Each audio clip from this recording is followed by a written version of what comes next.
Over 100 world powers and one major absentee. Russia grows increasingly isolated as it boycotts the Friends of Syria meeting in Paris. But without it, the message has become unequivocal. Bashar al-Assad must go. And as world powers vow to better support the Syrian opposition, it seems a high-profile army defector is set to join its ranks. A close ally of Assad, Brigadier General Majid, is said to be making his way towards Paris.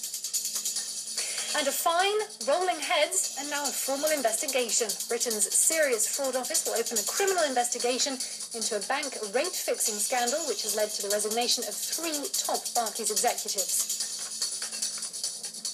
Hello, I'm Nadia Sharbi. Thank you for watching France 24.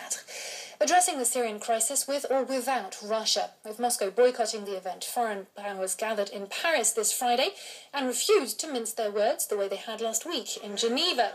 Then, in accordance to the Russian stance, the final statement had remained vague as to President Assad's future.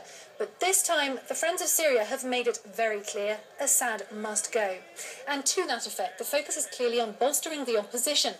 Let's take a listen to French Foreign Minister Laurent Fabius speaking at the end of that meeting.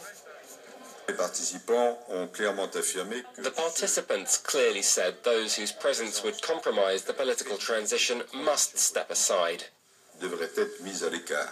For every single participant, it's clear. Mr. Bashar al-Assad must leave power, and the quicker the better.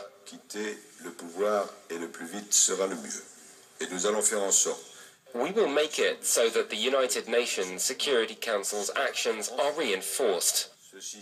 That clearly translates to a call for urgently adopting a resolution under Chapter 7 of the United Nations Charter. Well, the Friends of Syria are putting pressure on Russia and China to change their stance on this conflict. And in another blow to President Assad came from this inner circle this Friday. French authorities announced that a top general and close ally of the Assad family had absconded and was making his way to France, where he'd join his wife and sister. If and when confirmed, this would be the highest profile defection to date. Brigadier General Majid was a powerful figure, a member of Syria's elite Republican Guards with links to the Assad regime over 2 generations. His father once served as defense minister under Bashar's father, Hafez al-Assad.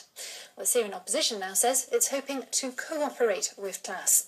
Well, for more on this, we're joined now by analyst and human rights activist Majid Rafizadeh. Hello, thank you for being with us. How significant is this defection? Is it really the sign that Assad's inner circle is disintegrating?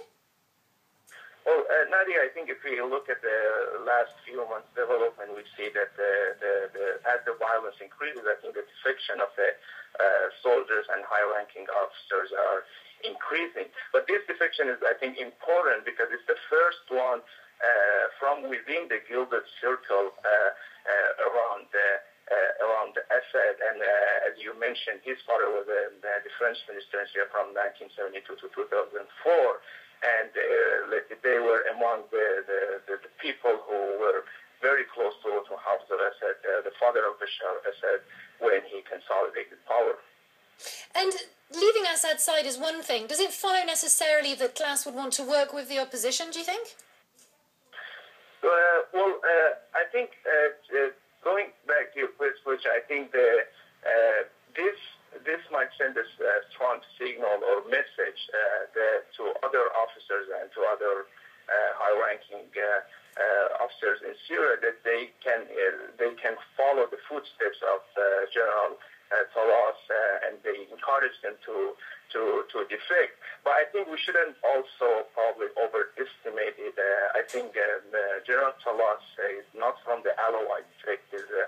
Is Sunni, and I think majority of the officers in Syria, high-ranking officers, are from the Alawite sect, and still there is a unity and cohesion among the Alawite sect, and we haven't seen any high-ranking Alawite officer has defected.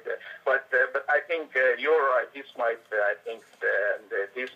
unify more the oppositional groups outside Syria. Okay, Majid Rafizadeh, thank you very much for having talked to us here on France 24. Well, as Hillary Clinton mentioned earlier today, while sanctions are in place, many countries have yet to apply them. And that's something that controversial whistleblower WikiLeaks appears to have confirmed this week.